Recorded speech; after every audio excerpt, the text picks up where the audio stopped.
let's take a look at a few bizarre, not bizarre, but a few concepts that need explanation today. Okay, so we're in Parshas Vayikra on Perik. Take a look at Perik Aleph Pasuk Yud Daled on page 548. 548. Perik Aleph Pasuk Yud Daled.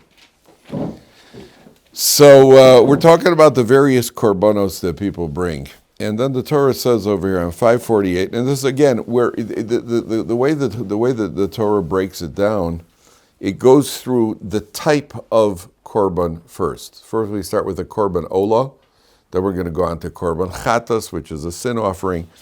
And a korban ola is brought as, it's a recommended offering. It's not a mandatory offering.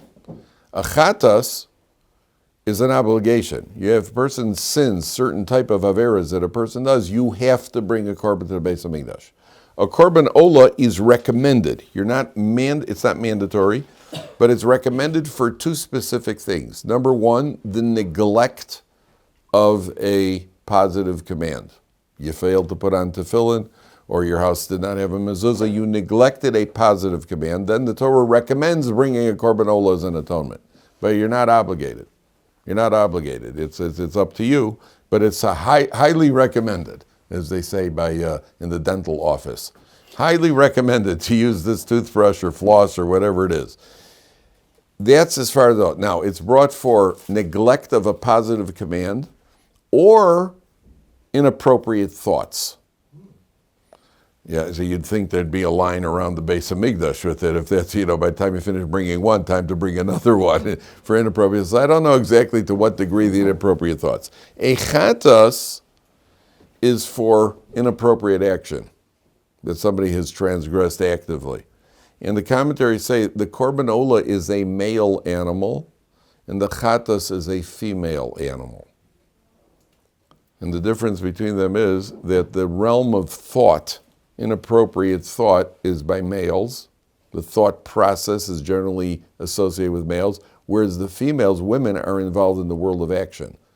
That's why the woman is involved in the home, in running the home, the action process, whereas men are more in the thought, the studying and davening, that sort of thing. And therefore, the ola is a male animal and the chata is a female animal. That's what a shlamim is. Both a male, either male or a female. And the word shlamim obviously means a peace offering, korban shalom, which is completely volunteer. You volunteer to bring a shlamim. And the word shalom comes from the concept of that it could be a male or a female, because the ultimate shalom is a husband and a wife getting along, and therefore that's the connection to shalom. But the ola is the male. Now, if you look on 548, take a look at Pasuk. This is really something that needs to be explained. People don't understand this. V'im min ha'of ola korbanos la'Hashem. If a person brings, it's the seventh line. If a person brings a bird as an ola offering, that means you could donate any level offering you want. You could bring a calf, you could bring a sheep, you could bring a bird. Then Vayikra bina Torah nomin b'nei Yona as kobra. You bring it from the doves, or how does he translate Torah b'nei Yona? Turtle doves? From young doves. Young doves, and what does he translate? B'nei Yona? How does he translate both? Turtle doves. Turtle doves or young doves? Okay, whichever. What we call doves. So how do you bring? What are you laughing at? Doves. Doves. I mean, yeah. You know the difference between a turtle dove, where you can tell what is a turtle dove? Why do you? The doves we have out here, yeah, turtle doves. In America, you have a lighter colored dove, which is a mourning dove. And the reason they're called mourning is when their crow, it sounds like somebody crying. They're in mourning. Oh, is that right? And what makes how did you gain this expertise on doves?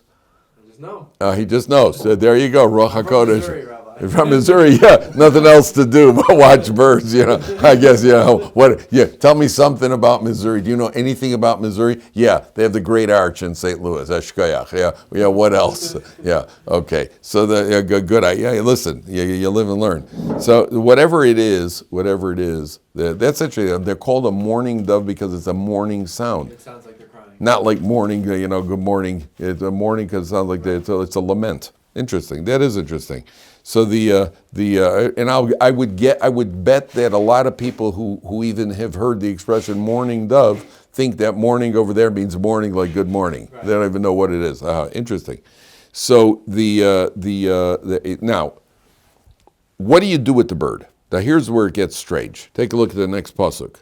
V'hikrivo kohen el hamizbeach. The kohen brings the bird to the altar. Umolak es rosho. Now the ArtScroll, without looking, I think he's going to say he nips his head. Yeah. They go translate nips his head. V'hikter hamizbeach, and then you burn it on the altar, and then you press the blood on the mizbeach, sprinkle the blood on the mizbeach. Now, the word malika, what they call nipping, you have something very peculiar here. This bird, the dove, the Kohen takes it, and this is considered one of the most difficult forms of service in the Beis HaMikdash. He takes the bird, bends the trachea and the esophagus of the bird. He takes the trachea, which are in the front. He kind of pulls the trachea and the esophagus of the bird to the back of the neck, inside the bird, takes his thumbnail, and he doesn't have to make that sound, by the way. I don't know if they made the sound or not, but he takes the thumbnail, and instead of shechting it, he actually nips the bird with his thumbnail. That's how he kills the bird. That's how he slaughters the bird. Now, what's strange about this is, if you did this, you're allowed to eat a turtle dove. You can't eat a turtle, but you could eat a turtle dove. And a turtle dove, if you want to eat a bird, you have to shecht it with a knife, the same way you like you shecht a chicken. You got to shecht it with a knife.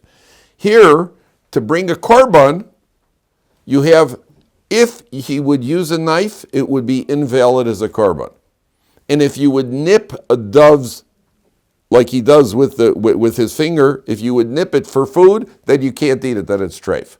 But as a korban, he takes his thumbnail, and and it's considered one of the most difficult forms of service in the Beis HaMikdash. You got to hold it with your hand and then figure out how to get your thumb in there, whatever it is. That's how the bird is slaughtered in the Beis HaMikdash as a korban.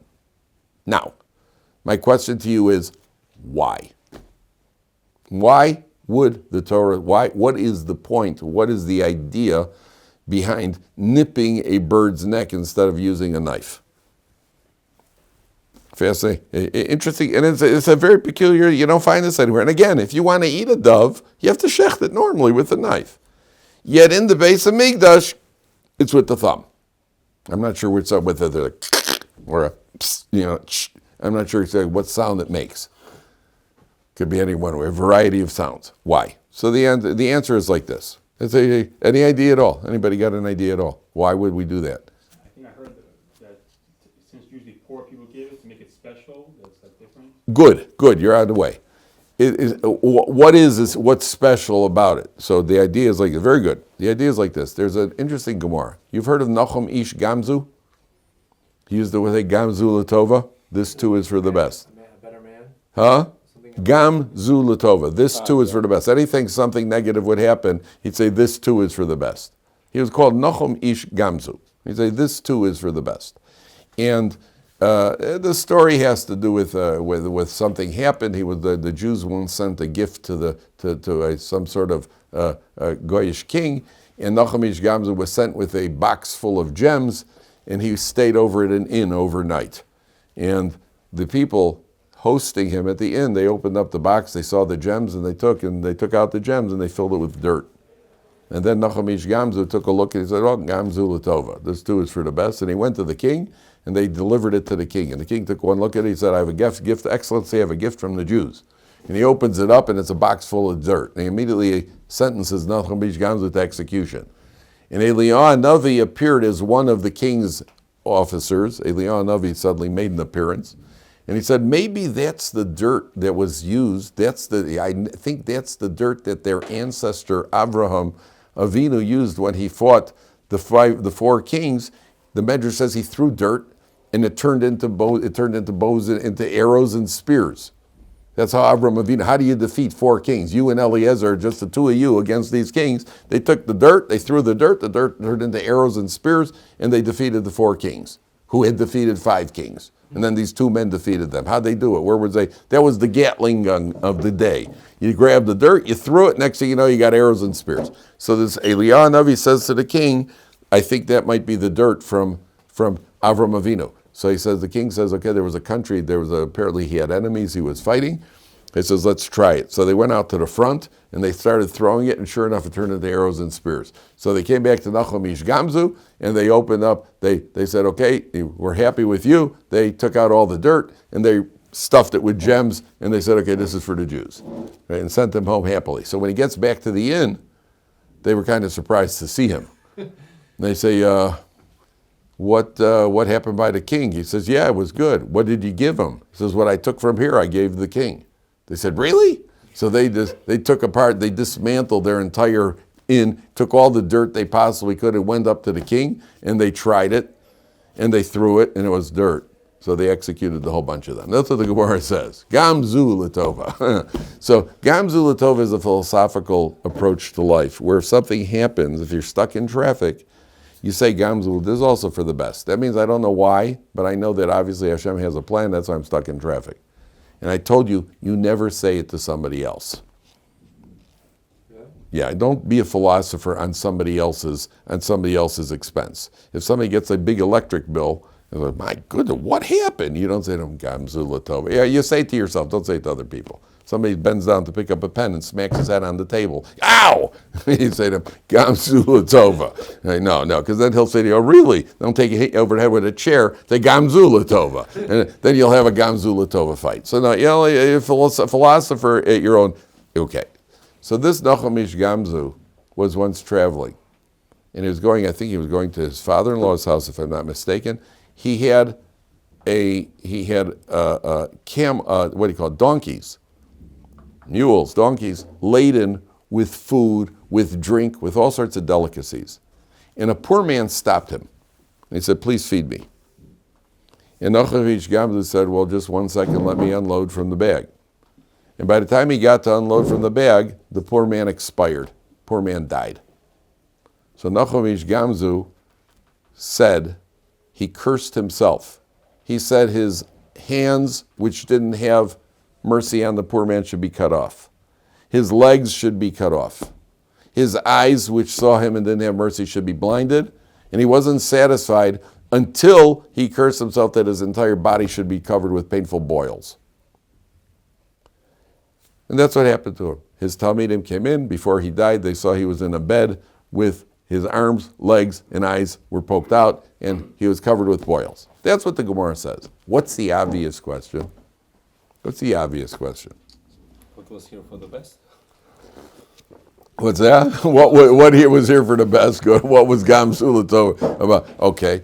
As a matter of fact, it says when Rabbi Akiva saw him, his Talmidim saw him, they said, oy vey that we should see you like this. And he said, oy vey that if you didn't see me like this. That means he felt he needs to have an atonement. For what? What happened in the story? The poor man came over to him and he said to him, let me have something to eat. He said, well, just wait till let me unload the bag. So what did he do wrong? He said those few words. What should he have said? He should have just done it right away. Oh, so one opinion, very good, Eitan. One opinion is, you say to somebody, well, just wait till I unload the bed. I don't know how long that's going to be. So just get up, get busy, and get doing it without saying anything. There's another opinion, I think the Ben Ish Chai says, he should have ripped the bags open with a knife. Now is not the time to start worrying about how nicely you untie it. And there's a third opinion that he felt he should have had some food available with him in the event that he meets up with a poor man. What's the lesson from Nachum Ish Gamzu? Say the commentaries. The lesson is, when it comes to a poor man, hurry up with his needs. And that's exactly what you were saying about the Beis Hamikdash. A poor man comes to the Beis Hamikdash, he feels bad enough. I wait, boy, this guy, there's Raphael from the Galilee who comes marching in with a calf, and there's Chaim from Tiberia who comes in with a nice sheep, and there's poor Zalmi from Yerushalayim who comes in with a couple of birds. So he feels bad as it is, he feels bad. So what do we want to show the poor man? We're so eager to bring your offering, we're not even going to take the time that it takes to look for a knife. Give it to the Kohen and hurry up. because that's how excited we are about your offering. And it's a lesson for us that when it comes to the needs of the poor, we have to be hypersensitive. That's the lesson. The lesson is not hurrying up. Just, when it comes to the mitzvah of tzedakah, to maintain the dignity of the poor man is more important than even giving the money itself. The Gemara says, if you give a poor man money with a sour face, if you give a poor man with a sour countenance, then you're better off not having given it at all. And if you give a poor man when you're happy, you talk to the guy, say, I really wish I could give you more. I'm strapped right now. That's the biggest mitzvah. The biggest mitzvah is to say, there was an organization here in Israel. I'll tell you beautiful two stories. There was there's a story here in Israel. There's a guy who distributed every week. I met the guy organizing. There was a very wealthy man. I spoke to the guy who runs the operation for him. He explained to us, this guy gives out, what did he say, like 150 cartons of chickens each week. Cartons of chickens or eggs? Chickens, cartons of frozen chickens that he gives to, he distributes 150 or 1,500, a vast amount every week. And the beauty of it was not just that he gave out the chickens. People who got the chickens, so let's say a carton of chickens cost at the time, I think about 800 shekels. You had to pay 150 shekels to get the chickens. Why? Because if you give it to somebody, so then they feel they're getting a freebie. If you sell it to them and they're Jewish, they feel they got a bargain. It's impossible that 800 shekel carton could be sold for, nobody could sell it for 150, but nobody asks questions. It's on sale, we're going to grab it for 150 shekels. And then you maintain your dignity because you didn't have to get the free, and you feel good, you got a deal, you got a bargain. And then there was a number you called for customer service, customer satisfaction. First of all, there was a selection of hechsherim, so you made sure you got the hechsher that you wanted. And then there was a number that you call in, or they would call you to find out, were you satisfied with the product? Was it fresh? Was it this? Was it that? To make people feel that they're buying it as opposed to that it's being given them as a freebie. A beautiful, beautiful, because that's a sensitivity. It's an unbelievable thing. And people, they're happy, they bought it. I remember my parents, my father, my mother, when they left Chicago, they sold their furniture in the living room.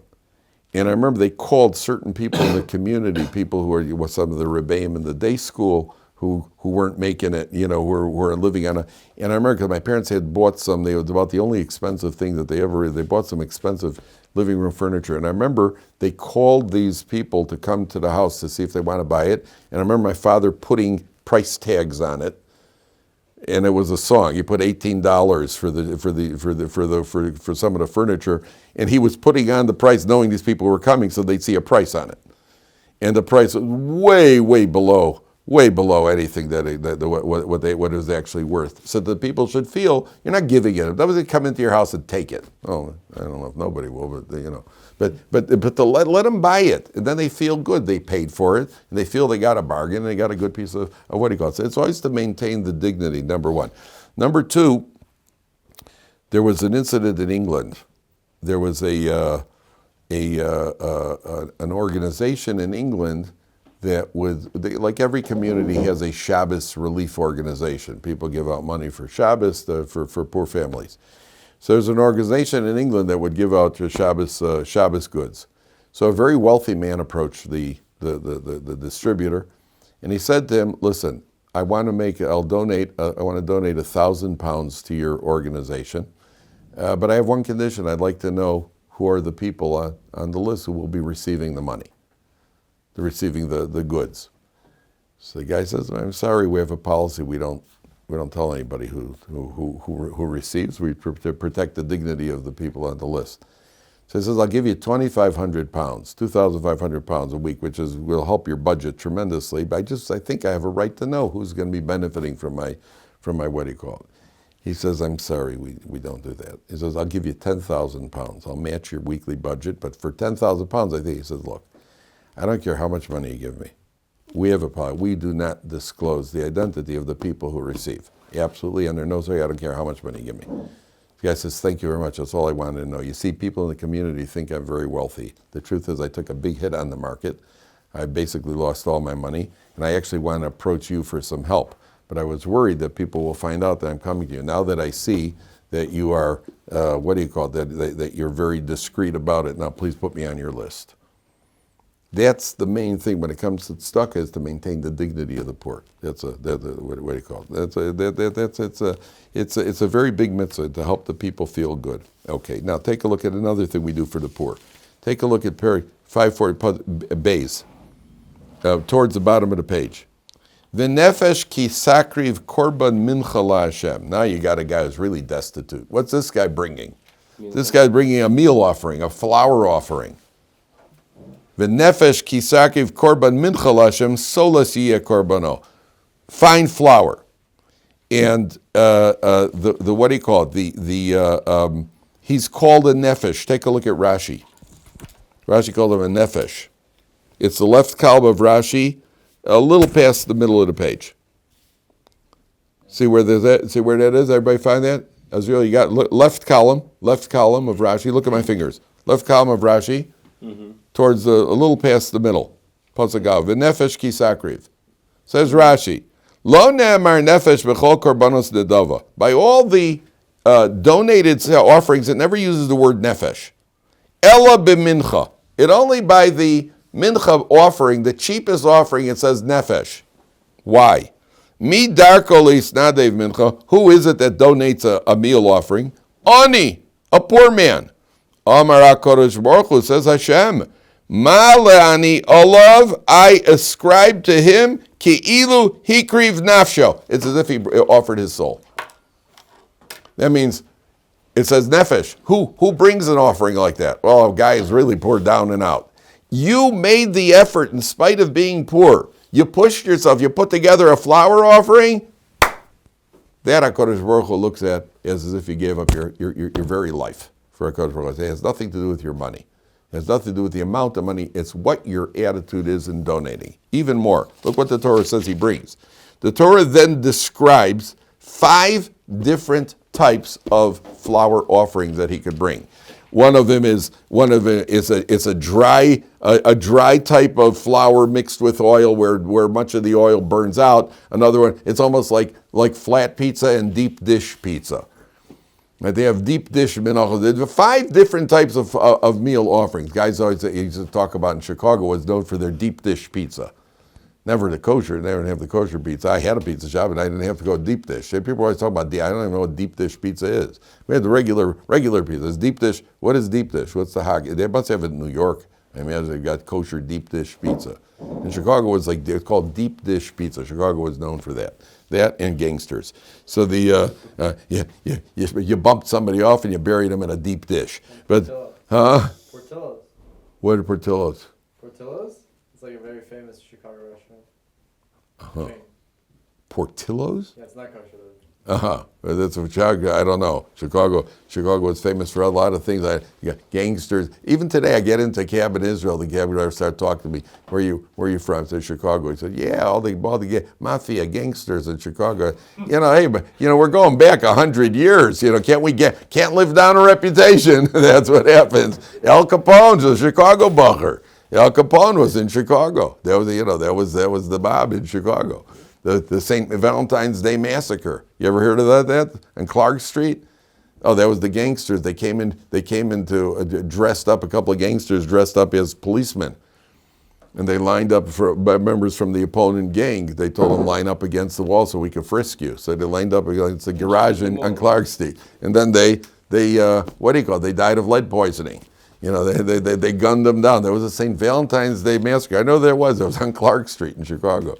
Rabbi, Yeah. Huh? The other day, there's a meeting in Chicago of the elected officials to call for a ceasefire in Gaza. And Gaza held a election to call for a ceasefire in Chicago. Yeah, Chicago. I'll tell you, it's not a joke. Chicago, south side of Chicago, is the worst neighborhood in America now. In Chicago a couple of years ago, there were more killings and more murders in Chicago than there were in New York and L.A. put together. In New York and L.A. are no walk on the beach. They had one weekend where over 70 people were killed in Chicago. We're not talking about a war zone. Talk about a neighborhood in America. Over 70 people were killed. Well, you got the gangs. They're gangs. They're going at it with the drugs and gangs, and it's what he calls it. Chicago, South Side Chicago is a no-go zone.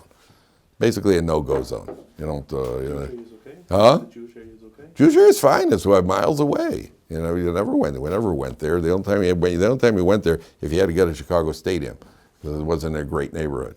Comiskey Park was where the White Sox played. Was always known as a horrific neighborhood. I went twice to the White Sox games. Both times they lost, and I went with a friend of mine who was a diehard Sox fan. So we went. My parents said to me, "Be careful, it's a bad neighborhood." I came back and said, "It wasn't a bad neighborhood. There was a cop every 20 yards. There was a cop there." So we say in the Gemara, "Hagufa Raya," that it's a bad neighborhood. Otherwise, you wouldn't have police there every 20 yards. There wasn't, what do you call it? But they lost both games. That was great. So the first one was against the Yankees. As I played the Yankees, I liked it. I was a Yankee fan because he used to come to Chicago and spank up the White Sox. So I liked the Yankees. I went to a Yankee game. The Sox were down by 1 run. They had the bases loaded in the 9th with nobody out. And the Yankees brought in their star reliever, Sparky Lyle. Some of you probably remember that from back in the day. Sparky Lyle came in, and 49,000 fans are you cheering for the White Sox with me yelling with a New York accent, "Come on, Sparky!" I treated them to a New York accent. They struck out the side. Sox lost a heartbreaker. Not one person left in a good mood. I was lucky to get out alive. Okay, so why does he have 5 different choices here? The poor man has 5 different choices of bringing how there's 5 different styles. And the answer is, we want the poor man to feel very much like those people buying the chickens. Now you call up, customer service, was it good? We want him to feel important. That your korban is so important to us. Pick a style, because we're very picky around here. Choose which type of dish, which type of meal offering you're going to bring. So he should feel that this is so important. You got to even make a choice over it. It's not just get your flour into the base of English and get out of here. Pick one, make it, do it. This is very, very important. Exactly how you do it with frankincense, and which is a spice that goes in it, and that's to honor the respect the poor man. Okay. Now there's another concept here I want to get to, and that is, if you take a look at Perek Bey's Pasuk Yud Gimel, and we're going to go into a very interesting, on page 552.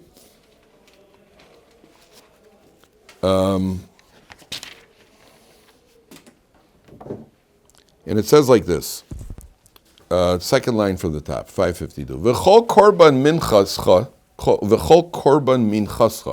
every korban of your minachos, of your meal offerings, b'melach timlach, you must put salt on them. V'lo sashbis melach bris elokecha me'al minchasecha, do not withhold the salt of the covenant of your God from on your meal offerings. Al kol korbancha takriv melach, on all of your korbanos you must bring salt. Now, what is the idea of putting salt on an offering? Number one, and number two, why is it called melach bris elokecha, salt of the covenant of your God? What is the covenant? What's covenanty about salt? What do you say, Ethan? It doesn't rot. Correct. Salt does not need to be preserved. Salt's a preservative. Nobody ever sat at a table and said, "Ooh, the salt is stale."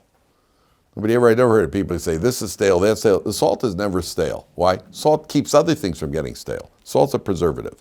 The same way that salt's a preservative, a korban preserves the bond between us and God. It's a preservative.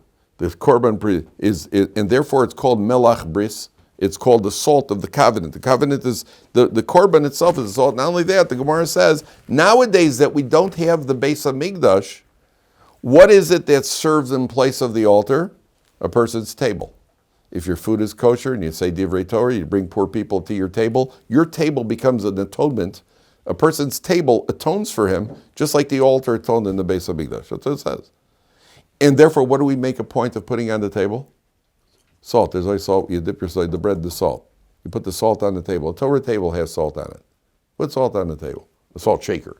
The salt the table. There's a salt shaker. As a matter of fact, they now have a style. I've seen this style when you go to a bar mitzvah or you go to a wedding, and you go to when they bring out the cakes or the sweet table, they kind of drizzle it across the table, on the table itself. Have you ever seen that?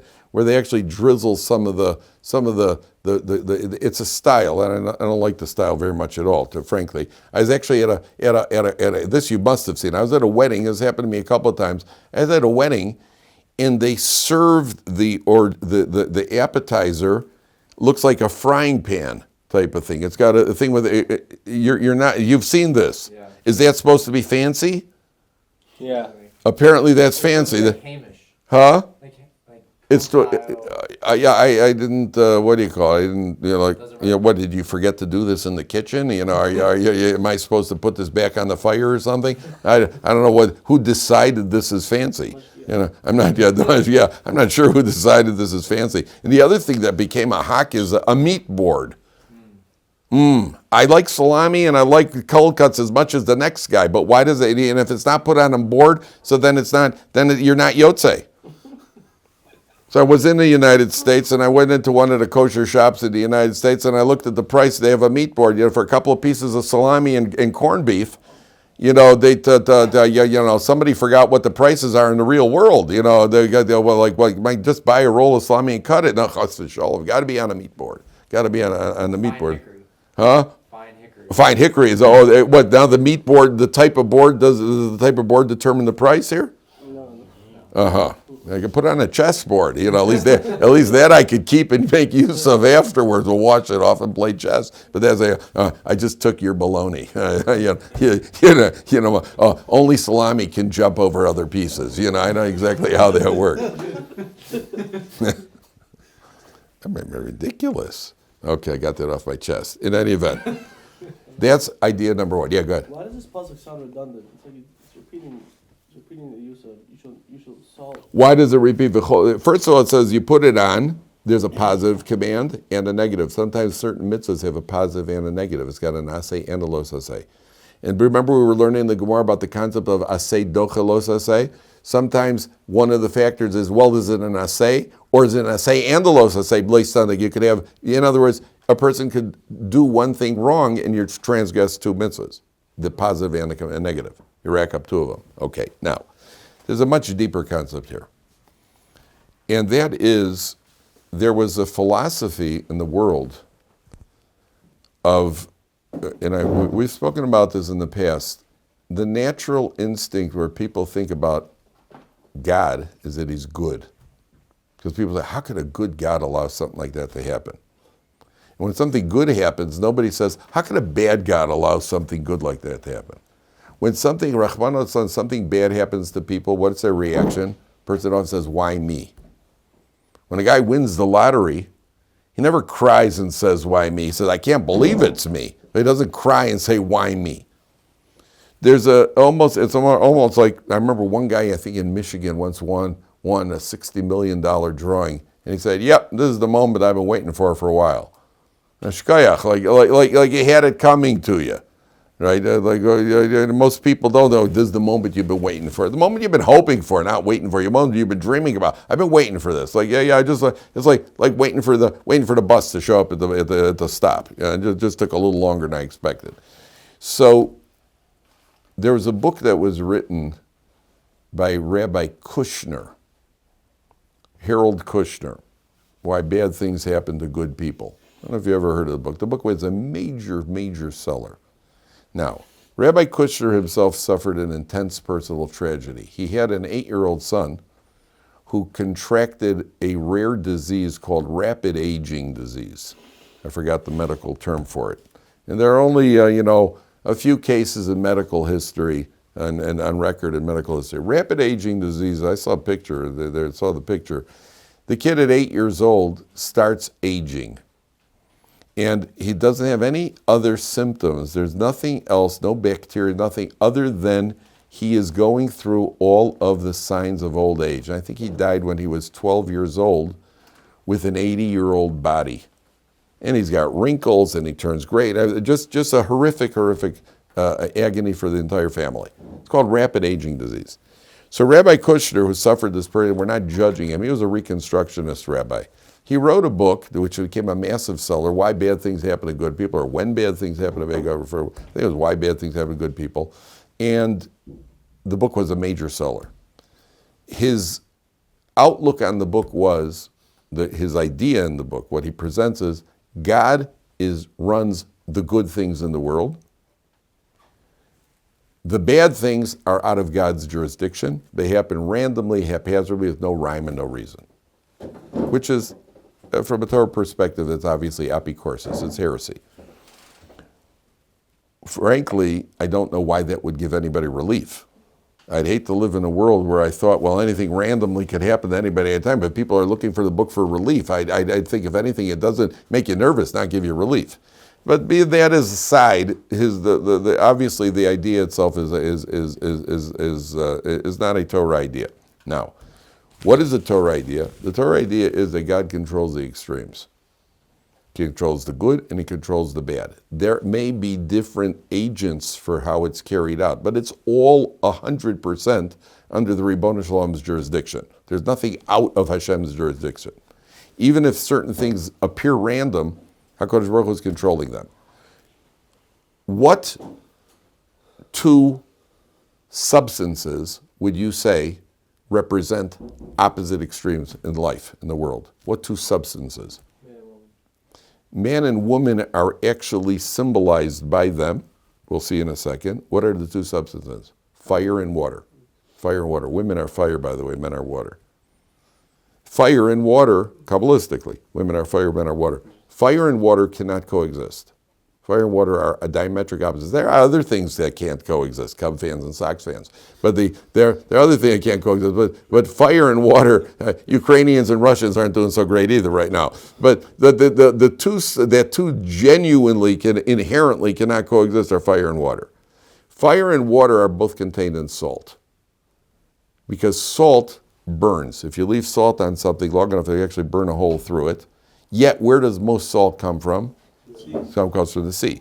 I think their mines of it. It could be there more salt is mined, I'm not sure. But salt certainly comes from the sea. That means salt contains with it these two components. It's got the component of fire, it's got the component of water. So we put salt on the Korbanos to pay tribute to the fact, we are paying tribute to the fact HaKadosh Baruch Hu controls the extremes. And every time we bring in an offering, that philosophy, which is an ancient philosophy, Rabbi Kushner was not the first one, Harold Kushner was not the first one to come up with this idea. This idea has existed from hundreds and thousands of years ago. This idea existed. But the Torah attitude is everything is under Hashem's control, direct divine supervision.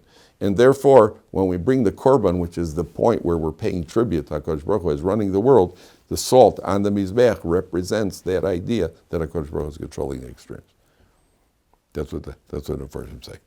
All right, gentlemen, we'll call it a day.